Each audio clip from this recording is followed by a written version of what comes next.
اپنی منشور کمیٹی کا آغاز کیا.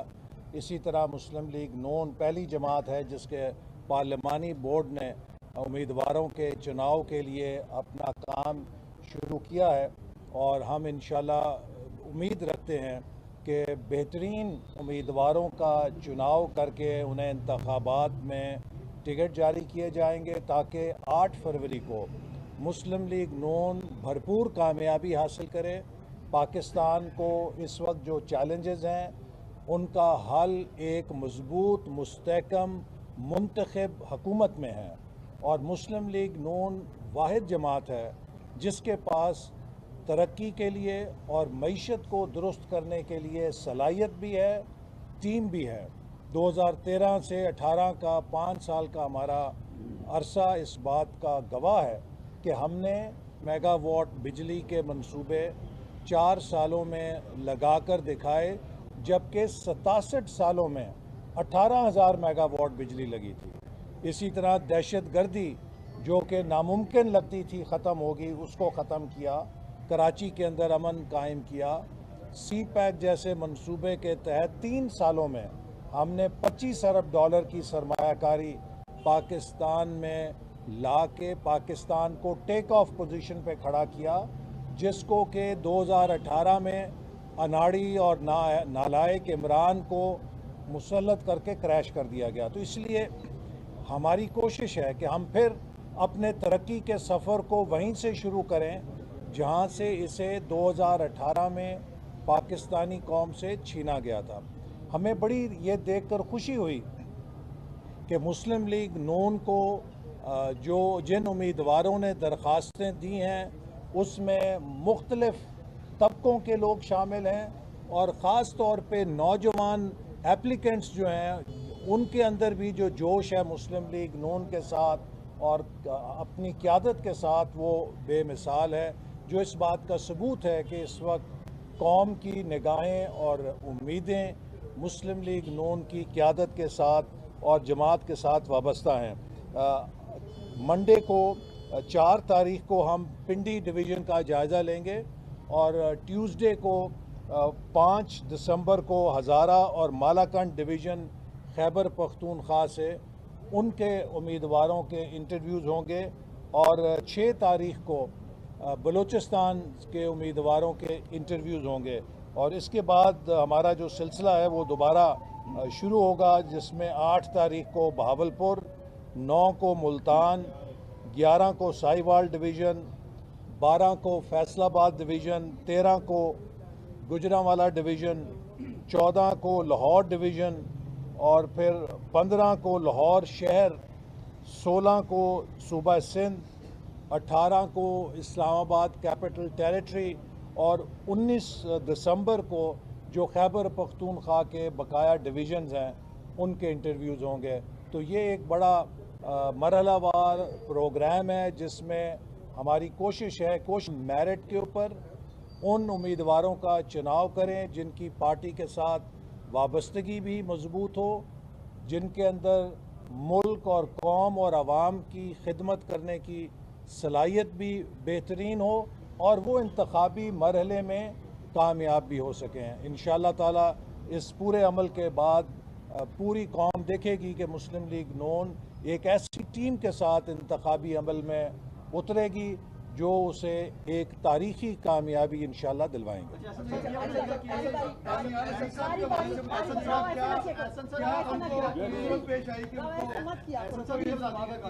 دانیال عزیز صاحب نے جو بیانات دیے آپ پہ کڑی تنقید انہوں نے کی، انہوں نے کہا جی 16 ماہ کے اندر جو مشکلات پیش ہیں پی ڈی ایم حکومت میں آپ کا کردار کلیدی تھا اس حوالے سے. تو ایسی کیا آپ کے ساتھ کوئی چپکلش تھی، ان کی ناراضگی تھی جس کی وجہ سے اتنی زیادہ گولہ باری کی آپ نے؟ میں نہیں جانتا، مجھے افسوس ہوا ہے. میں نے کل بھی کہا ہے کہ میں ان کا احترام کرتا ہوں، اور اس طرح کا بیان انہوں نے کیوں دیا ہے اس کا تو وہی جواب دے سکتے ہیں. لیکن جو الزامات انہوں نے مجھ پہ لگائے ہیں، یہ تو اگر آپ ایک ہائی اسکول کے طالب علم سے بھی پوچھیں کہ جن موضوعات اور جن چیزوں کی ذمہ داری انہوں نے مجھے دی ہے کیا وزیر منصوبہ بندی سے ان کا تعلق ہے، تو ایک ہائی اسکول کا بچہ بھی بتا دے گا کہ دور دور تک میرا ان چیزوں سے کوئی تعلق نہیں ہے. لگتا ہے کہ کوئی ان کی اپنی ذاتی بات ہے، یا پھر یہ ہے کہ نام میرا لے کے کسی اور کو سنانا چاہتے ہیں، یا یہ ہے کہ وہ بلاول بھٹو کی زبان کیوں بول رہے ہیں مجھے نہیں سمجھ آتی. لیکن دکھ ہوا ہے، وہ ایک پرانے سیاستدان ہیں اور ان سے توقع نہیں تھی کہ وہ اس طرح کہ غیر ذمہ دارانہ بیان بازی کریں گے جس سے کہ پارٹی کی ساکھ کو نقصان پہنچانے کی کوشش کی گئی ہو.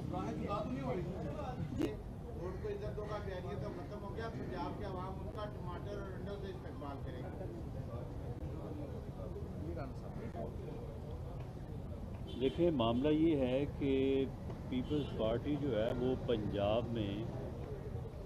پی ایم ایل این کا مخالف ووٹ جو ہے اس کو اٹریکٹ کرنا چاہتی ہے. تو سیاسی طور پہ وہ ہمارے خلاف بات کر کے ہی ہمارا مخالف ووٹر جو ہے اس کو اٹریکٹ کر سکتی ہے. لیکن ہم یہ خیال کرتے ہیں اور ہماری یہ سوچ ہے کہ وہ اوئے توئے کا کلچر، وہ مخالفوں کو جو ہے وہ گالیاں دینا اور اپنے لوگوں سے کہنا کہ وہ مخالف سیاستدانوں کو دیکھ کے ان کو گالیاں دیں، اس کلچر نے پچھلے 5 سال پونے 4 سال جب پی ٹی آئی کی حکومت رہی ہے تو پاکستان کی سیاست کو اور جمہوریت کو ناقابل تلافی نقصان پہنچایا. ہم یہ سمجھتے ہیں اور ہم توقع کرتے ہیں کہ پیپلز پارٹی کی قیادت جو ہے وہ الیکشن کے حوالہ سے بات کرتے ہوئے ان جمہوری روایات کو اور ان اقدار کو جو ہے وہ پیش نظر رکھے گی. باقی انہیں بالکل الیکشن پنجاب میں لڑنے کے لیے اگر وہ سمجھتے ہیں کہ پی ایم ایل این کے ساتھ ان کا مقابلہ ہے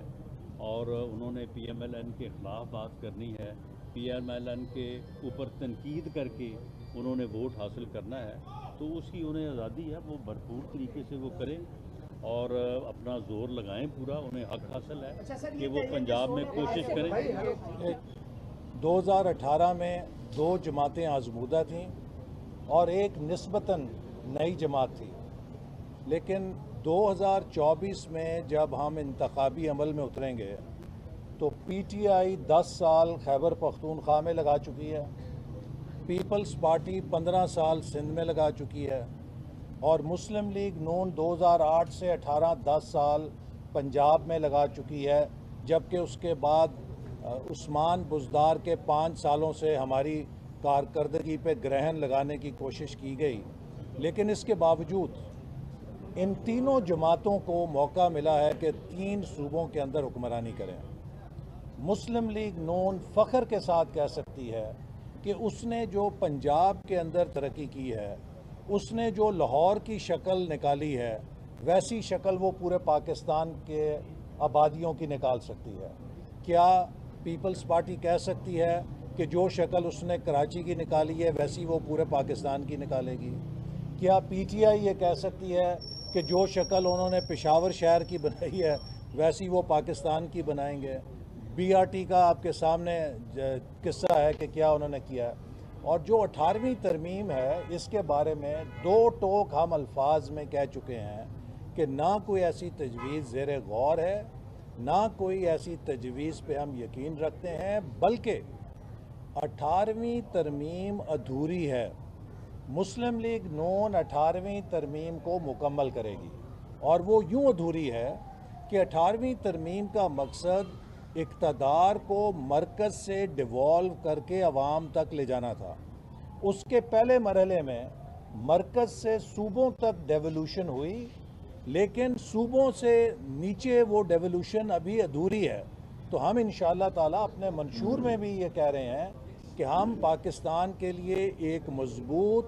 بلدیاتی نظام کے ذریعے اس ڈیولوشن کو جس کی صوبوں کے اندر بریکیں لگ گئی تھیں اسے نیچے کی سطح تک لے کے جائیں گے، تاکہ پاکستان میں مضبوط بلدیاتی اداروں کے ذریعے 2 سے 2.5 لاکھ مزید الیکٹڈ آفیسز نکلیں جس میں نوجوان شامل ہوں، داخل ہوں، ان کو جمہوریت کی تربیت ہو، وہاں سے ملک کو نئی قیادت اور نئی نرسری پیدا ہو اس مستقبل کے لیے. تو ہمارا جو پروگرام ہے وہ پاکستان میں 18ویں ترمیم کو اس کے منطقی انجام تک پہنچانا ہے تھرو اسٹرانگ لوکل گورنمنٹس. اور پی ایم ایل این جو ہے پی ایم ایل این واضح طور پہ یہ اعلان کرتی ہے کہ 18ویں ترمیم جو ہے اس میں جو کچھ ڈیوالو ہو گیا ہے اسے فردر صوبوں سے ضلع کی سطح پر اور عوامی سطح پہ لوکل باڈیز کی سطح پہ ڈیوالو تو کیا جا سکتا ہے، لیکن کوئی چیز جو ہے وہ رول بیک کرنے والی یا جس طرح کا خوف پیپلز پارٹی پیدا کر کے ماحول پیدا کر کے وہ الیکشن سلوگن بنانا چاہتی ہے، ایسی کوئی بات نہیں. اسد صاحب آپ نے بالکل صحیح کہا کہ جو آپ پر الزام لگایا دانیال عزیز صاحب نے، آپ بالکل اس کے ذمہ دار. اس کو چھوڑے، آپ اس کو پارٹی نے شو کا نوٹس دیا ہے اس کا جب دیکھیے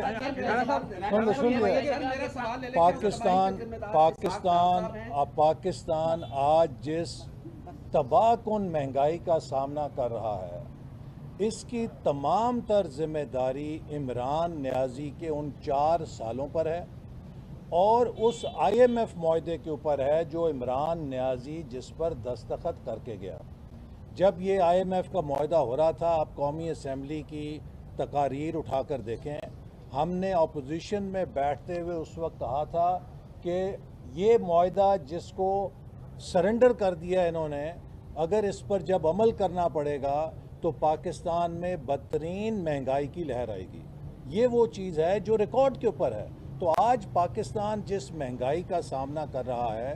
اس کی ذمہ داری اس نااہلی کے اوپر ہے کہ جس نے پاکستان کی معیشت کو 4 سال تباہ کیا، جس نے پاکستان کے زر مبادلہ کے ذخائر کو ختم کر دیا، جس نے سی پیک کے منصوبے کو تباہ کر دیا اور جس نے آئی ایم ایف سے ایسی شرائط پہ معاہدہ کیا کہ جن کا براہ راست اثر ایک عام آدمی کے اوپر پڑا. اور اسی لیے ضروری ہے کہ اگر ہم اس مہنگائی کو ختم کرنا چاہتے ہیں تو ہمیں ملک کی معاشی بحالی کے لیے ایک مضبوط، مستحکم اور آزمودہ حکومت کی ضرورت ہے، جیسے ہم نے 2013 سے 18 کے درمیان مہنگائی کو ختم کر دیا تھا. اچھا سر، یہ بتائیے گا کہ پاکستان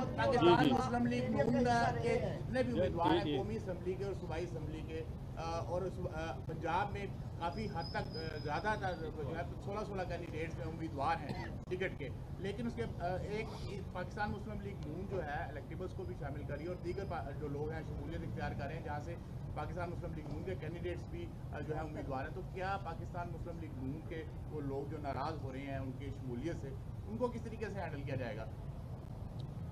دیکھیں، الیکٹیبلٹی جو ہے وہ ہر الیکشن کے لیے ایک بنیادی جو ہے وہ شرط ہوتی ہے. پاکستان مسلم لیگ نون جو ہے وہ اپنے کینڈیڈیٹس کا چناؤ کرتے وقت اس بات کو لازماً پیش نظر رکھے گی کہ ان لوگوں میں یہ کیپیسٹی ہو کہ وہ لوگ جو ہیں وہ کامیاب ہو سکیں. جہاں تک آپ نے بات کی ہے کہ جی آپ کے لوگ ناراض، ایسا کوئی معاملہ نہیں ہے. جہاں جہاں پہ بھی ہم کسی الیکٹیبل کو جو ہے وہ شامل کر رہے ہیں، باقاعدہ وہاں پہ ڈسٹرکٹ، ڈویژن لیول اور حلقہ لیول کے اوپر اپنے لوگوں سے مشاورت کر کے، اپنے لوگوں کو ساتھ بٹھا کے ان کے ساتھ جو ہے وہ پوری طرح سے کنسنسس پیدا کر کے لوگوں کو شامل کر رہے ہیں. ہم کسی ایسے الیکٹیبل کو شامل نہیں کر رہے جس کے متعلق پارٹی میں کوئی اور میں اس میں اس کی ایک میں وضاحت، ایک منٹ میں ایک واضح اور کر دوں. دیکھیے، مسلم لیگ نون کے پاس جس حلقے میں اپنا مخلص نظریاتی کارکن موجود ہے جو الیکشن جیتنے کی صلاحیت رکھتا ہے، ہماری پہلی ترجیح وہ کارکن ہے. جس حلقے میں ہمارے پاس ہم دیکھتے ہیں کہ خلا ہے، صرف وہاں پر الیکٹیبلز کو مقامی تنظیم کی مشاورت کے ساتھ قبول کیا جاتا ہے. میں اور واضح کر دوں کہ پارٹی لیڈرشپ نے اور پارلیمانی بورڈ نے آج بیٹھ کے یعنی آج پہلے اجلاس سے پہلے جو چند اصول طے کیے ہیں، جس جگہ پہ ہمارا مخلص اور ڈیڈیکیٹڈ، قربانی دینے والا، پارٹی کے ساتھ کھڑا رہنے والا ورکر موجود ہے اور وہ الیکشن لڑنے اور جیتنے کی صلاحیت رکھتا ہے، وہاں پہ پارٹی کے پاس کوئی آپشن ہی نہیں ہے. دیر از نو آپشن.